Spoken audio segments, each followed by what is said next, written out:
अस्सलाम वालेकुम नाज़रीन, आपको ताज़ा तरीन खबर से आगाह करने जा रही हूँ कि 190 मिलियन पाउंड स्कैंडल रेफरेंस में तफ्तीशी अफसर डिप्टी डायरेक्टर नैब मियां उमर नदीम का अदालत में दिया गया बयान सामने आ गया। तफ्तीशी अफसर ने कहा है कि रेफरेंस पर इंक्वायरी का इख्तियार 7 दिसंबर 2022 को मिला और तफ्तीश 28 अप्रैल 2023 को शुरू की। रिकॉर्ड के मुताबिक काबीना ने बैरून मुल्क असासों की रिकवरी के लिए रिकवरी यूनिट की मंजूरी दी। नेशनल क्राइम एजेंसी के कंट्री मैनेजर उस्मान अहमद को मिर्जा शहजाद अकबर की हिदायत पर खुफिया तौर पर खतूत लिखे गए। मुजरमाना सरगर्मियों की आमदनी को मुंजमद करने के लिए नेशनल क्राइम एजेंसी ने फ्रीजिंग आर्डर हासिल किए। निजी सोसाइटी ने 4 अप्रैल 2019 से 30 अप्रैल 2019 के दरमियान 458 कनाल 4 मरले 58 मुरब्बा फुट अराजी खरीदी गई ज़मीन मुलजम जुल्फी बुखारी के जरिए अलकादर ट्रस्ट यूनिवर्सिटी को मुंतकिल की गई।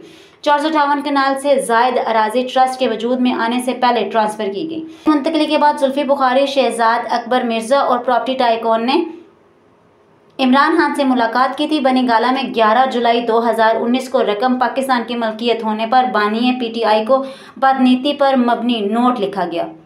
डिप्टी डायरेक्टर नैब मियां उमर नदीम ने अपने बयान में मजीद कहा कि बदनीति पर मबनी नोट 3 दिसंबर 2019 को काबीना इजलास में मंजूरी के लिए पेश किया गया। बदनीति पर मबनी नोट बंद लिफाफे में काबीना में पेश करके उसकी मंजूरी पर इसरार किया गया। ट्रस्ट डेट पर ज़ियाउल मुस्तफ़ा नसीम ने बतौर गवाह दस्तखत किए। इस पर वजारत खजाना, वजारत खारजा और वजारत कानून की राय नहीं ली गई। बयान में कहा गया है कि ट्रस्ट में तरमीम करके बानिया पीटीआई, बुशरा बीबी और जुल्फी बुखारी को इसमें शामिल किया गया है। ट्रस्ट के कानूनी मरहल तय करने के लिए डॉक्टर बाबर अवान, जुल्फी बुखारी को ट्रस्ट में शामिल किया गया। कुछ ही अरसे के बाद बानिया पीटीआई ने दोनों को फारिग करके ट्रस्ट का पूरा कंट्रोल संभाल लिया। बुशरा बीबी ने 24 मार्च 2021 को अतिया इकरारनामे पर दस्तखत भी किए।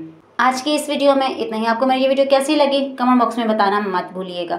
Thanks for watching.